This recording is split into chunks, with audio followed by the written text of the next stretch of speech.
ओम शांति। 29 जून 2025 बाबा का साकार मुरली। अव्यक्त रिवाइज डेट 31/12/5 मधुबन। नए वर्ष में अपने पुराने संस्कारों को योग अग्नि में भस्म कर ब्रह्मा बाप समान त्याग, तपस्या और सेवा में नंबर 1 बनो। आप दादा चारों ओर के चाहे सम्मुख है चाहे दूर बैठे दिल के समीप है, सर्व को 3 मुबारक दे रहे हैं। एक नव जीवन की मुबारक है, दूसरी नवयुग की मुबारक है और तीसरी आज के दिन वर्ष की मुबारक है। आप सभी भी नए वर्ष की मुबारक देने और मुबारक लेने आए हो। वास्तव में सच्ची दिल की खुशी की मुबारक आप ब्राह्मण आत्माएं लेते भी हो, देते भी हो। आज के दिन का महत्व है, विदाई भी है और बधाई भी है। विदाई और बधाई का संगम युग है। आज के दिन को कहेंगे संगम का दिन है। संगम की महिमा बहुत बड़ी है। आप सभी जानते हो कि संगम युग की महिमा के कारण आजकल पुराने और नए वर्ष के संगम को कितना धूमधाम से मनाते हैं। संगम युग की महिमा के कारण ही इस पुराने नए वर्ष के संगम की महिमा है। जहाँ 2 नदियाँ मिलती है, संगम होता है, उसकी भी महिमा है। नदी सागर का संगम होता है, उसकी भी महिमा है। लेकिन सबसे बड़ी महिमा इस संगम युग की, पुरुषोत्तम युग की है, जहाँ आप ब्राह्मण भाग्यवान आत्माएं बैठे हो। यह नशा है ना। अगर आपसे कोई पूछे आप किस समय पर हो, क्या कलयुग में रहते हो या सतयुग में रहते हो, तो क्या फलक से कहेंगे हम इस समय पुरुषोत्तम संगम युग में रहते हैं। आप कलयुगी नहीं हो, संगम युगी हो। और इस संगम युग की विशेष महिमा क्यों है? क्योंकि भगवान और बच्चों का मिलन होता है, मेला होता है, मिलन होता है, जो किसी भी युग में नहीं होता। तो मेला मनाने आए हो ना आप मिलन मेला मनाने के लिए कहाँ कहाँ से आए हो। स्वप्न में भी सोचा था कि ड्रामा में मुझे आत्मा का ऐसा भी भाग्य नूंधा हुआ है। आत्मा का परमात्मा से मिलने का भाग्य था और है। बाप भी हर एक बच्चे की भाग्य को देख हर्षित होते हैं। वाह भगवान, बच्चे वाह, अपने भाग्य को देख दिल में अपने प्रति वाह। मैं वाह वाह, मेरा भाग्य वाह वाह, मेरा बाबा वाह वाह, मेरा ब्राह्मण परिवार वाह। यह वाह वाह के गीत ऑटोमेटिक दिल में गाते रहते हैं ना।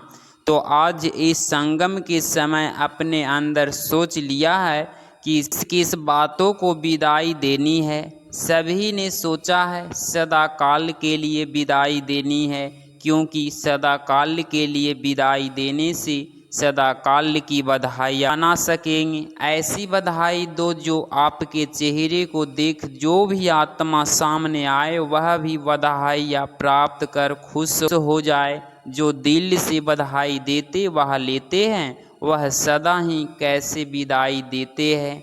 संगम युगी फरिश्ता सभी का यही पुरुषार्थ है ना। ओ ब्राह्मण सो फरिश्ता और फरिश्ता सो देवता। क्योंकि बाप को सब प्रकार के संकल्प वह जो भी कुछ प्रवृत्ति का कर्म का बोझ है वह दे दिया है ना। बोझ दिया है या सा रह गया है, क्योंकि थोड़ा सा भी बोझ फरिश्ता बनने नहीं देगा। और जब बाप बच्चों का बोझ लेने के लिए आए हैं तो बोझ देना मुश्किल है क्या? मुश्किल है या सहज है? जो समझते हैं बोझ दे दिया है वह हाथ उठाओ। दे दिया है देखना, सोच के साथ उठाना। बोझ दे दिया है, अच्छा दे दिया है तो बहुत मुबारक हो। और जिन्होंने नहीं दिया है वह किस लिए रखा है? बोझ से प्रीत है क्या? बोझ अच्छा लगता है? देखो बाप दादा हर बच्चे को क्या करते हैं। ओ मेरे बेफिक्र बादशाह बच्चे, तो बोझ बोझ का फिक्र होता है ना। तो बोझ लेने के लिए बाप आए हैं, क्योंकि 63 जन्म से बाप देख रहे हैं बोझ उठाते उठाते सभी बच्चों बहुत भारी हो गए हैं। इसीलिए जब बाप बच्चों को प्यार से कह रहे हैं बोझ दे दो, फिर भी क्यों रख लिया है? क्या बोझ अच्छा लगता है? सबसे सूक्ष्म बोझ है पुराने संस्कार का। बाप दादा ने हर बच्चे के इस वर्ष का, क्योंकि वर्ष पूरा हो रहा है ना, तो इस वर्ष का चार्ट देखा। आप सबने भी अपना अपना वर्ष का चार्ट चेक किया होगा। तो बाप दादा ने देखा कि कई बच्चों को इस पुराने संस्कार की आकर्षण कम हुई है, पुराने संबंध की भी आकर्षण कम हुई है, लेकिन पुराने संस्कार उसका बोझ मेजॉरिटी में रहा हुआ है किसी न किसी रूप में। चाहे मनसा अशुद्ध संकल्प नहीं, लेकिन व्यर्थ संकल्प का संस्कार अभी भी प्रेजेंट में दिखाई देता है, वाचा में नहीं दिखाई देता है। संबंध संकल्प में भी कोई न कोई संस्कार अभी भी दिखाई देता है। तो आज बाप दादा सभी बच्चों को मुबारक के साथ साथ यही इशारा देते हैं कि यह रहा हुआ संस्कार समय पर धोखा देता भी है और अंत में भी धोखा देने में निर्मित बन जाएगा। इसीलिए आज संस्कार का संस्कार करो। हर एक अपने संस्कार को जानता भी है, छोड़ने चाहता भी है, तंग भी है, लेकिन सदा के लिए परिवर्तन करने में तीव्र पुरुषार्थी नहीं है। पुरुषार्थी कहते हैं लेकिन तीव्र पुरुषार्थी नहीं है। कारण तीव्र पुरुषार्थी क्यों नहीं होता? कारण यही है, जैसे राम को मारा भी लेकिन सिर्फ मारा नहीं, जलाया भी। ऐसे मारने के लिए पुरुषार्थ करते हैं, थोड़ा बेहोश भी होता है संस्कार, लेकिन जलाया नहीं तो बेहोशी से बीच बीच में उठ जाता है। इसके लिए पुराने संस्कार का संस्कार करने के लिए इस नए वर्ष में योग अग्नि से जलाने का दृढ़ संकल्प का टेंशन रखो। पूछते हैं ना, इस नए वर्ष में क्या करना है? सेवा की भी तो बात अलग है, लेकिन पहले स्वयं की बात है। योग लगाते हो, बाप दादा बच्चों को योग में अभ्यास करते हुए देखते हैं। अमृत वेले भी बहुत पुरुषार्थ करते हैं, लेकिन योग तपस्या तप के रूप में नहीं करते हैं, प्यार से याद जरूर करते हैं। रूह रिहान भी बहुत करते हैं, शक्ति भी लेने का अभ्यास करते हैं, लेकिन याद को इशारा पावरफुल नहीं बनाया है। जो जो संकल्प करो विदाई तो विदाई हो जाए। योग को योग अग्नि के लिए अग्नि के रूप में कार्य में नहीं लगाते, इसीलिए योग को पावरफुल बनाओ। एकाग्रता की शक्ति विशेष संस्कार भस्म करने में आवश्यक है। जिस स्वरूप में एकाग्र होने चाहो, जितना समय एकाग्र होने चाहो, ऐसी एकाग्रता संकल्प किया और भस्म, इसको कहा जाता है योग अग्नि। निशान समाप्त, मारने में फिर भी लास्ट तो रहता है ना, भस्म होने के बाद नाम निशान खत्म। तो इस वर्ष योग को पावरफुल स्टेज में लाओ। जिस स्वरूप में रहने चाहो, मास्टर सर्वशक्तिवान ऑर्डर करो। समाप्त करने की शक्ति आपके ऑर्डर से नहीं माने, यह तो यह हो नहीं सकता। मालिक हो, मास्टर कहलाते हो ना, तो मास्टर ऑर्डर करे और शक्ति हाजिर नहीं तो क्या वह मास्टर है? तो बाप दादा ने देखा कि पुराने संस्कार का कुछ न कुछ अंश अभी भी रहा हुआ है, और वह अंश बीच बीच में वंश भी पैदा कर देता है, जो कर्म तक भी काम हो जाता है। युद्ध करनी पड़ती है तो बाप दादा को बच्चों का समय परवान युद्ध का स्वरूप बहाता नहीं है। बाप दादा हर बच्चों को मालिक के रूप में देखने चाहते हैं। ऑर्डर करो। जी हाजूर। तो सुना, इस वर्ष स्व के प्रति क्या करना है? शक्तिशाली बेफिक्र बादशाह, क्योंकि सभी का लक्ष्य है। किसी से भी पूछो तो क्या करते हैं, हम विश्व का राज्य प्राप्त करेंगे, राज्य अधिकारी बनेंगे। अपने को राजयोगी कहलाते हैं। प्रजा योगी है क्या? कोई है सारी सभा में जो प्रजा योगी हो, राजयोगी नहीं हो? टीचर्स कोई है आपके सेंटर पर कोई प्रजा योगी है? कहलाते हो सब राजयोगी है। प्रजा योगी में हाथ कोई नहीं उठाता। अच्छा नहीं लगता है ना? और बाप को भी फरूक है। बाप दादा फरूक से कहते हैं कि संगम पर भी हर बच्चा राजा बच्चा है। कोई बाप ऐसे फलक से नहीं कह सकता कि मेरा एक एक बच्चा राजा है, लेकिन बाप दादा कहते हैं कि हर एक बच्चा स्वराज्य अधिकारी राजा है। प्रजा योगी में तो हाथ नहीं उठाना है तो राजा होना, लेकिन ऐसे ढीला ढाला राजा नहीं बनना तो जो ऑर्डर करो और आवे नहीं। कमजोर राजा नहीं बनना। पीछे वाले कौन हो जो समझते हैं राजयोगी है, वह हाथ उठाओ। ऊपर भी बैठे हैं, गैलरी में बैठे हुए हाथ हिला रहे हैं। आज हॉल में 18,000 भाई बहनें बैठे हैं। बाप दादा देख रहे हैं। हाथ उठाओ ऊपर वाले। तो अभी यह लास्ट टर्न में शुरू हो जाएगा, तो 3 मास बाप दादा देते हैं। ठीक है देवी, होमवर्क देंगे, क्योंकि यह बीच बीच का होमवर्क भी लास्ट पेपर में जमा होगा। तो 3 मास में हर एक अपना चार्ट चेक करना कि मैं मास्टर सर्वशक्तिवान होकर किसी भी कर्मेंद्रिय को, किसी भी शक्ति को जब ऑर्डर करे, जो ऑर्डर करे वह प्रैक्टिकल में ऑर्डर माना या नहीं माना। कर सकते हो, पहली लाइन वाले कर सकते हो। हाथ उठाओ। अच्छा, 3 मास कोई भी पुराना संस्कार बार नहीं करे। अलबेले नहीं बनना, रॉयल अलबेलेपन नहीं लाना। हो जाएगा। बाप दादा से बहुत मीठी मीठी बातें करते हैं। कहते हैं बाबा आप फिक्र नहीं करो, हो जाएगा। बाप दादा क्या करेगा, सुनकर मुस्कुरा देता है। लेकिन बाप दादा इन 3 मास में अगर ऐसी बात की तो मानेगा नहीं। मंजूर है तो हाथ उठाओ। दिल से हाथ उठाना, सभा के कारण हाथ नहीं उठाना। करना ही है, चाहे कुछ भी सहन करना पड़े, कुछ छोड़ना पड़े, कोई हर्जा नहीं, करना ही है। पक्का पक्का पक्का टीचर्स करना है। अच्छा, यह ताज वाले बच्चे क्या करेंगे? छोटे बच्चे ताज पहनकर सामने बैठे हैं। ताज तो अच्छा पहन लिया है, करना पड़ेगा।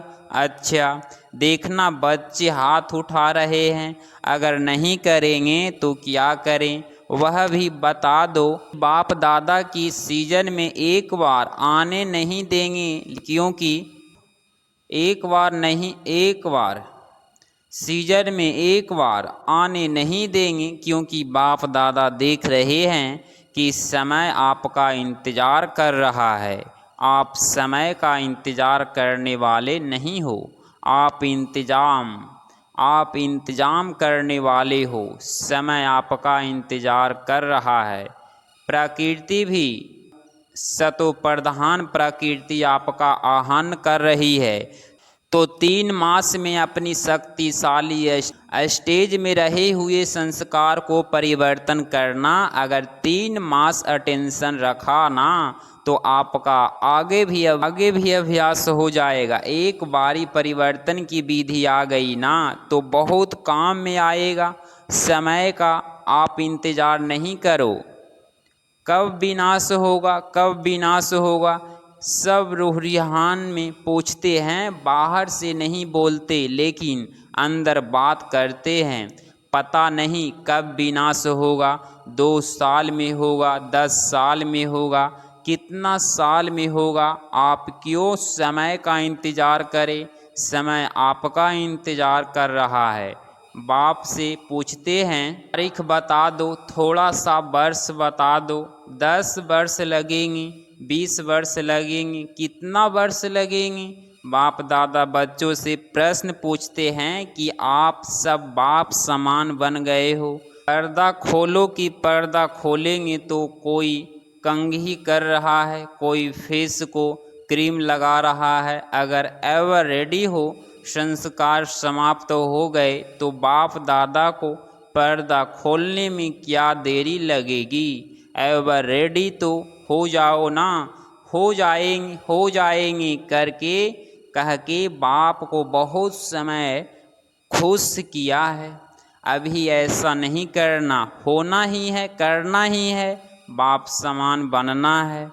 इसमें तो सभी हाथ उठा देते हैं। उठाने की ज़रूरत नहीं, ब्रह्मा बाप को देखो। साकार में तो ब्रह्मा बाप को फॉलो करना है ना। ब्रह्मा बाप ने त्याग, तपस्या और सेवा लास्ट घड़ी तक साकार रूप में प्रैक्टिकल दिखाया। अपनी ड्यूटी शिव बाप द्वारा महावाक्य उच्चारण की ड्यूटी लास्ट दिन तक निभाई। लास्ट मुरली याद है ना? 3 शब्द का वरदान याद है, निराकारी, निर्विकारी और निहंकारी बनो। जिसको याद है वह हाथ उठाओ। अच्छा, सभी को याद है, मुबारक हो। त्याग की लास्ट दिन तक किया, अपना पुराना कमरा नहीं छोड़ा। बच्चों ने कितना प्यार से ब्रह्मा बाप को कहा, लेकिन बच्चों के लिए बनाया, स्वयं नहीं यूज किया। और सदा 2:30-3 बजे उठकर स्वयं प्रति तपस्या की, संस्कार भस्म किए, तब कर्मातीत अव्यक्त बने, फरिश्ता बने। सोचा वह करके दिखाया। कहना, सोचना और करना तीनों समान। फॉलो फादर लास्ट तक अपने कर्तव्य में पूर्ण रहे। पत्र भी लिखे, कितने पत्र लिखे, सेवा भी नहीं छोड़ी। फॉलो फादर अखंड महादानी, महादानी नहीं अखंड महादानी का प्रैक्टिकल रूप दिखाया। अंत तक, लास्ट तक बिना आधार के तपस्वी रूप में बैठे। अभी बच्चों के आधार लेते हैं ना बैठने का, लेकिन ब्रह्मा बाप ने आदि से अंत तक तपस्वी रूप रखा। आँखों में चश्मा नहीं डाला, यह सूक्ष्म शक्ति है। निराधार शरीर पुराना है। दिन प्रतिदिन प्रकृति, हवा, पानी दूषित हो रहा है। इसीलिए बाप दादा आपको कहते नहीं है। क्यों आधार लेते हो? क्यों चश्मा पहनते हो? पहनो भले पहनो, लेकिन शक्तिशाली स्थिति जरूर बनाओ। से विश्व का कार्य समाप्त किया है। बाप दादा आपसे प्रश्न पूछते हैं, आप सभी संतुष्ट हो कि विश्व कल्याण का कार्य पूरा हो गया है? जो समझते हैं कि विश्व कल्याण का कार्य समाप्त हो गया है, वह हाथ उठाओ। एक भी नहीं तो कैसे कहते हो विनाश होगा? काम तो पूरा किया नहीं। अच्छा, चारों ओर की सदा उमंग उत्साह में आगे बढ़ने वाले, सदा हिम्मत से बाप दादा की पदम गुना मदद के पात्र बच्चों को सदा विजयी रत्न है। हर कल्प में विजयी बने थे, अब भी है, और हर कल्प में विजयी है ही है। ऐसे विजयी बच्चों को सदा एक बाप, दूसरा न कोई, न संसार की आकर्षण, न संस्कार की आकर्षण, दोनों आकर्षण से मुक्त रहने वाले सदा बाप समान बच्चों को बाप दादा का याद, प्यार और नमस्ते। 29 जून 2025 का वरदान। सदा काल के अटेंशन द्वारा विजयी माला में पिरोने वाले बहुत समय के विजयी भव। स्पष्टीकरण, बहुत समय के विजयी माला के मन के बनते हैं। विजयी बनने के लिए सदा बाप को सामने रखो। जो बाप ने किया वही हमें करना है। हर कदम पर जो बाप का संकल्प वही बच्चों का संकल्प, जो बाप के बोल वही बच्चों के बोल, तब विजयी बनेंगे। यह अटेंशन सदा काल का चाहिए, तब सदा काल का राज्य भाग्य प्राप्त होगा, क्योंकि जैसा पुरुषार्थ वैसी प्रलब्ध है। सदा का पुरुषार्थ है तो सदा का राज्य भाग्य है। स्लोगन: सेवा में सदा जी हाजिर करना, यही प्यार का सच्चा सबूत है। अब व्यक्ति सारे आत्मिक स्थिति में रहने का अभ्यास करो, अंतर्मुखी बनो। जैसे कोई भी व्यक्ति दर्पण के सामने खड़ा होते ही स्वयं का साक्षात्कार कर लेता है, वैसे आपकी आत्मिक स्थिति शक्ति रूपी दर्पण के आगे कोई भी आत्मा आवे तो वह एक सेकंड में स्वरूप का दर्शन वह साक्षात्कार कर ले। आपके हर कर्म में, हर चलन में रूहानियत की अटेंशन हो। जो स्वच्छ आत्मिक बल वाली आत्माएं हैं वह सबको अपनी ओर आकर्षित जरूर करती है। अगर आप इस चैनल पे डेली मुरली क्लास सुन रहे हैं तो चैनल को प्लीज़ सब्सक्राइब करें और नोटिफिकेशन ऑल पे क्लिक करें। मिलते हैं अगली मुरली क्लास में। ओम शांति।